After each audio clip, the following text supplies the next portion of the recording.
ইসলামে গণতন্ত্র জায়েজ আছে কিনা কোরআন ও হাদিসের আলোকে জানাবেন। গণতন্ত্র হারাম, জীবনেও গণতন্ত্রকে হালাল বলতে পারে না। গণতন্ত্রের মূল কথা হলো জনগণ যা চাইবে তাই আইন।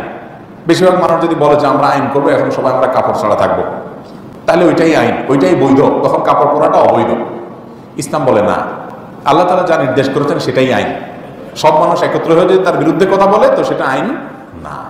কিছু কিছু দিক আছে ইসলামের সাথে মিল আছে, আবার কিছু কিছু দিক আছে ইসলামের সাথে কোনো মিল নাই। যেমন গণতন্ত্র বলে জনগণ যা চাইবে সেটাই আইন হবে, ইসলাম বলে না, আল্লাহ যা চাইবে সেটাই আইন হবে। তাহলে এখানে গণতন্ত্রের সাথে ইসলামের কি নাই, মিল নাই।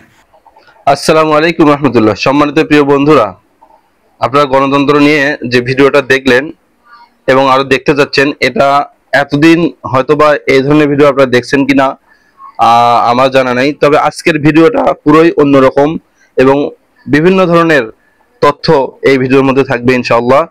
তবে আসুন আগে কমেন্টগুলো আমরা দেখে নেই যে বিভিন্ন জন গণতন্ত্রের ব্যাপারে এই ভিডিও দেখার পর তারা কি মতামত দিয়েছে।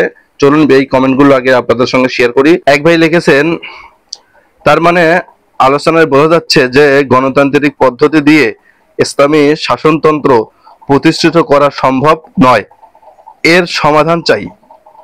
কিভাবে আল্লাহর শাসনতন্ত্র কোরআন সংবিধান প্রতিষ্ঠিত করা সম্ভব? আচ্ছা, আরেক ভাই লিখেছেন, খুব ভালো কথা, দাওয়ার মাধ্যমে খেলাফতের পক্ষে জনমত তৈরি।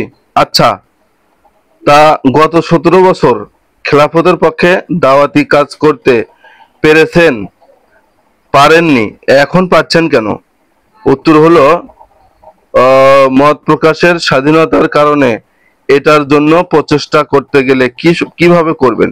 আচ্ছা, আরেক ভাই লিখেছেন, গণতন্ত্রের মাধ্যমে ইসলামের খেলাফত প্রতিষ্ঠা সম্ভব নয়, তবে দাওয়াতি কাজের জন্য একটা পরিবেশ প্রয়োজন, আর সেই পরিবেশটা তৈরির জন্য ইসলামী দলের হাতে ক্ষমতায় যাওয়া প্রয়োজন। আচ্ছা, গণতন্ত্র নয়, খেলাফত চাই। আর এক ভাই লিখেছেন, গণতন্ত্র যেহেতু স্পষ্ট হারাম, সেহেতু জামাত, আহলে হাদিস, হানাফি কিছু বুঝি না, যেই দলই হোক গণতন্ত্রের সাথে থাকলে তাকে বয়কট করাই উচিত।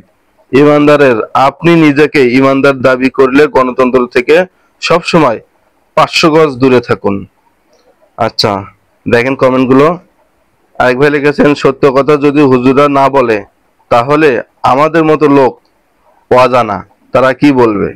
আচ্ছা, আরেক ভাই লিখেছেন, গণতন্ত্র মানে জনগণ যা চায়, যেমন বেশিরভাগ পুরুষ মানুষ চায় ব্যবসাখানা, জনগণ এই পক্ষেই ভোট দেবে।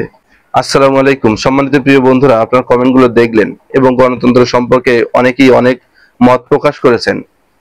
আমি বলবো, আপনার কাছে, আপনার স্টাডিতে, আপনার জানা মতে, আপনার এলেমে, আপনার বিদ্যায় কতটুকু গণতন্ত্রকে জায়েজ বলা যায়, কতটুকু আপনি কি মনে করেন, সেটা আপনি ডিসাইড করেন।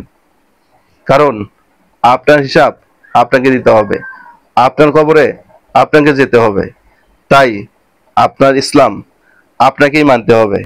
অতএব কে কি বললো, কোনটা কি হলো, এইটা বড় কথা নয়। বড় কথা হচ্ছে ইসলাম কি বলে, আল্লাহ কি বলে, রাসূল কি বলে। আমরা এই বিষয়গুলো দেখবো ইনশাআল্লাহ। আসসালামু আলাইকুম ওয়া রাহমাতুল্লাহ।